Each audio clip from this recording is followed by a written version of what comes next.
பண்ணுங்க sir. Sir பண்ணுங்க sir, பண்ணுங்க.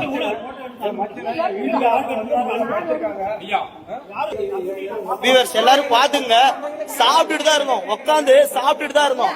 உடனே இந்த வாட்ச்மேன் வந்து எக்ஸ்ட்ரா வந்து ஒரு மாதிரி பேசினாரு, எல்லாத்தையும் முறைச்சு பேசினாரு, எல்லாமே பேசினாரு.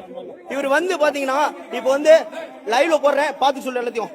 இவர் வந்து உடனே வந்து சண்டைக்கு வராரு, மிரட்டுறாரு. கேட்டா அவனை மிரட்டினாங்கிறாரு. எங்க மாமா கேக்குறதுக்கு நீ யாரையா தூர போயாங்கிறாரு. பாஸ் இருக்கான்னு மிரட்டுறாரு. எங்க அம்மாவை போட்டு, எங்க அம்மா வாங்க, எங்க அம்மாவை காட்டுறேன் வாங்க. எங்க அம்மா என்ன நிலைமையில இருக்காங்க, எங்க அம்மா வந்து எப்படி வந்து கவர்மெண்ட் ஹாஸ்பிட்டல் நல்லா பாத்துக்கிறாங்கன்னு சொல்லி தான் கவர்மெண்ட் ஹாஸ்பிட்டல் நாங்க வச்சிட்டு இருக்கோம். அப்படி வச்சிட்டு இருக்கும் போதே வந்து போலீஸ்காரன் மிரட்டினா நாங்க என்ன பண்ண முடியும்? போலீஸ்காரன் வாட்ச்மேன் மிரட்டினா என்ன பண்ண முடியும் சொல்லுங்க பாக்கலாம். இங்க பாருங்க, என் அம்மா முன்னாடி ரொம்ப பேச முடியாது. என் அம்மா இந்த நிலைமையில் இருக்கிற டைம்ல இவனுங்க பாட்டுக்கு இஷ்டத்துக்கு மிரட்டுறானுங்க, இவனுங்க பாட்டுக்கு வரானுங்க. உசுருக்கு போராடிட்டு இருக்கிற ஒரு ஆளுங்க எந்த மாதிரி ட்ரீட் பண்ணணும்னு நினைக்கிறானுங்களா? போலீஸ்காரர் வந்து அவர் பாட்டுக்கு அவர் மாதிரி பேசுறாரு.